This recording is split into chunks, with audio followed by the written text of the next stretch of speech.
Benvenuto! Oggi su Heavy Metal Even ci occupiamo di un death metal fresco ed esotico, ma per ora limitato da una certa inesperienza.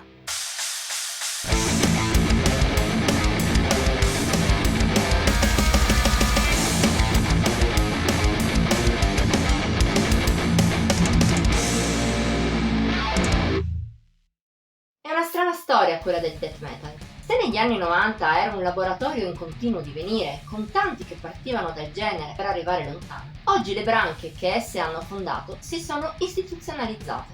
Come del resto si è cristallizzato il genere. Ora la tendenza della grande maggioranza dei gruppi è di accodarsi a qualche corrente, magari anche in maniera valida ma non originale. Tuttavia, ogni tanto arriva sulla scena qualcuno che cerca di trovare una propria via al death metal, come i Tyrannos.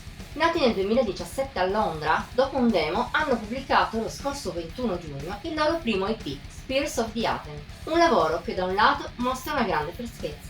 Se l'immaginario centrato sull'antico Egitto dei Tyrannos fa pensare facilmente ai Nile, in realtà gli inglesi si muovono su terreni meno brutali e più aperti.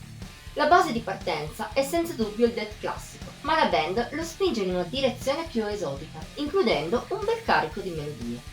Spesso però sono dissonanti e oscure. Di sicuro i britannici rimangono alla larga dal melodeath propriamente detto. Al contrario, anche così la loro musica rimane piuttosto inaccessibile.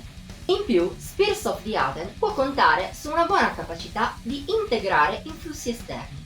Sono tutti messi al servizio delle singole canzoni. Al contrario di gran parte del death metal, che è puro, pesante e macinario, i Tyrannos prestano maggiore attenzione alla musicalità e persino al lato emotivo delle loro composizioni. O almeno ci provano. È vero anche che, dall'altro lato, Spears of the Aten soffre abbastanza di immaturità. Il problema principale è che a tratti il gruppo sembra indeciso, oppure poco coraggioso nel distaccarsi dal death metal più tradizionale. Nell'EP gli spunti più peculiari sono alternati con momenti più tipici. Nulla di male in sé, se non fosse che i Tyrannos non riescono a rileggerli in maniera personale. Ne risulta un saliscendi tra passaggi ottimi e altri che trascorrono senza lasciare traccia di sé. E se i primi sono la maggioranza, l'accostamento con gli altri limita la resa potenziale di Spears of the Aten. Di fatto, l'unico brano che spicca nell'EP è Cycle of Idols, con il suo ripieno di melodie di chitarra avvolgenti e non solo. Anche i tratti più pesanti, da death classico, colpiscono con la loro preoccupazione. Lo stesso vale per il finale doomy e ritualistico, un altro tassello per un pezzo non solo ottimo. Curato com'è, si rivela quello che promette meglio per il futuro dei Tyrannos. Altrove invece Spears of the Aten non brilla come potrebbe. Al di là dell'oscuro intro da musica da camera di The Tyrant's Bane, che sfocia in un momento quasi epico, e di alcuni momenti melodici o ritualistici nelle altre due canzoni, il resto si rivela godibile ma senza impressionare.